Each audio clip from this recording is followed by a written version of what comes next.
Is an RV business or is it just for fun?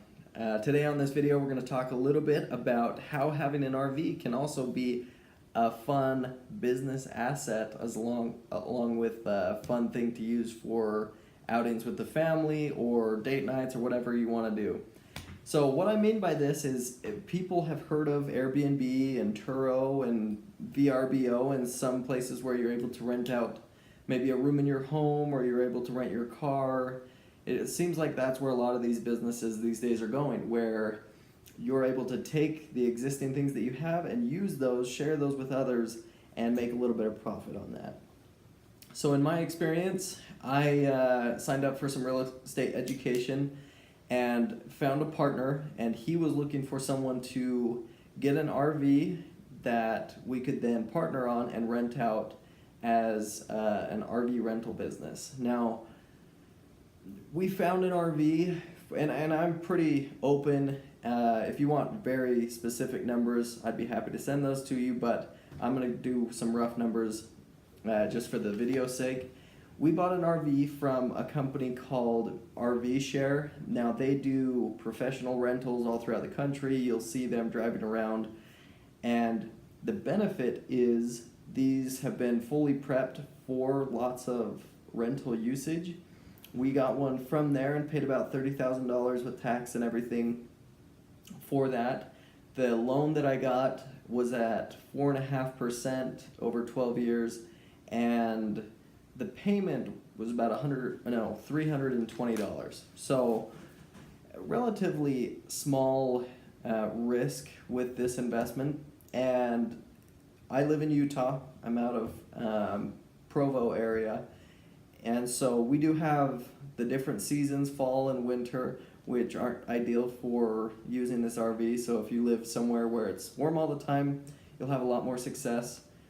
And so what we did was, I'm getting a call, was we set it up on the website, RV Share, and it works just like Airbnb. People can rent it out, and we really weren't sure who was going to be renting these RVs or how popular it would be. We've done a little bit of research and just looked at the availability on the website and found that there was a need for these RVs, and so we just went for it. I was in charge of managing it and making sure that the RV was clean. Anything that needed to be fixed, I took care of that, as well as just overall management, moving it, storing it, all that kind of thing. Which is a little bit trickier than you would think, just because RVs are fairly big, and basically I just parked at my parents' backyard, which worked out great. Another question is, where did we list it? That was on RV Share. There is another one that's called Outdoorsy, and I'll put some links in this description so that you can check those out if you want. In managing it over the summer months, so from I'll say April to very end of the season, end of August, we averaged pretty close to 3 weeks out of every month that would be rented out. And the price that we charged was about $1,000 a week, roughly $175 a night. And then there's different charges that you do if they go over on the generator time or if they go over on miles. And thinking about it now, I want to say we did 125 miles per day, and I would say on a few of them people did go over on the miles, and that was a nice little bonus to get when they'd get back, and we'd end up making a little bit more on their trip. People ask, well, what if people crash your RV, or are you in big trouble? Well, we do have insurance through RV Share, and we haven't had to use it at all. We did have an instance of someone who brushed up against a tree and kind of rubbed the side of the RV, which I ended up fixing myself, and they just paid me so that they didn't have to do the claim through the insurance company. It ended up being a win-win for both, and it was really minor, so it didn't make that big of a deal.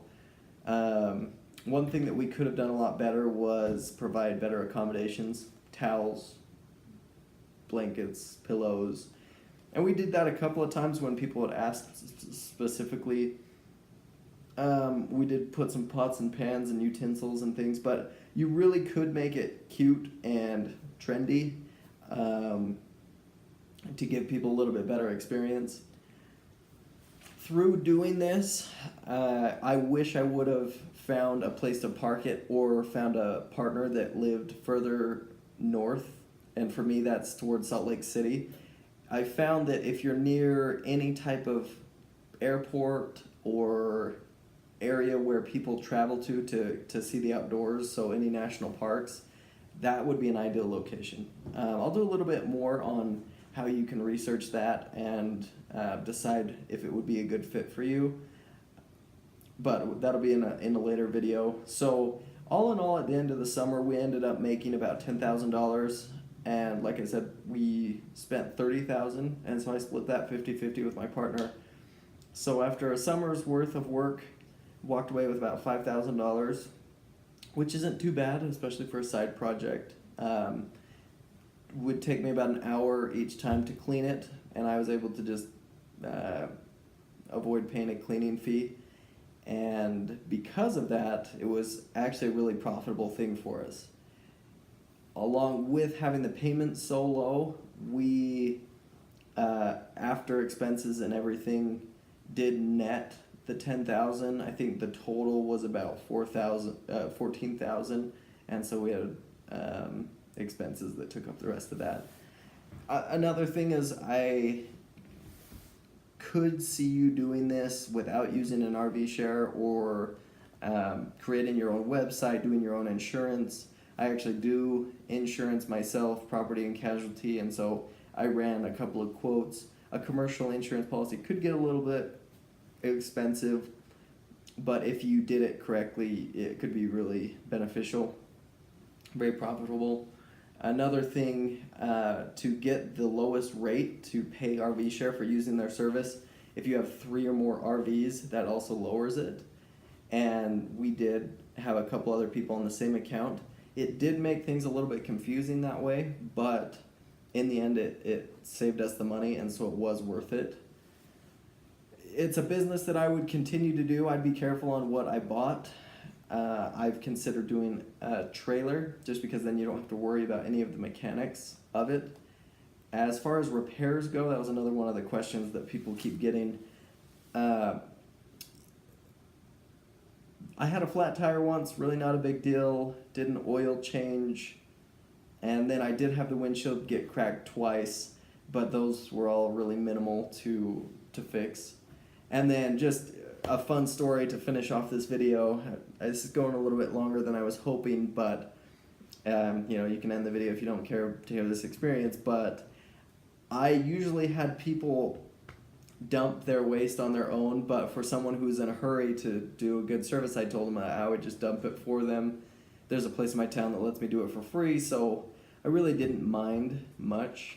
And basically I went to plug it in, and I guess I didn't push it down into the hole far enough from the RV down into the sewage area, and so it just started going all over the place, and so I had waste all at my feet, and it touched my hands, and it was disgusting, and was not that funny in the moment, but I'm sure if you were watching it from afar, you would have had a really good time.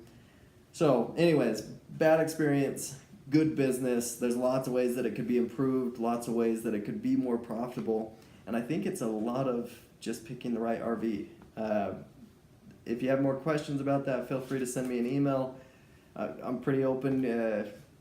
For some of you, I could give you my cell phone or something like that, but I hope you're having a great day. Leave a like and a comment and a subscription for the future videos. Take care.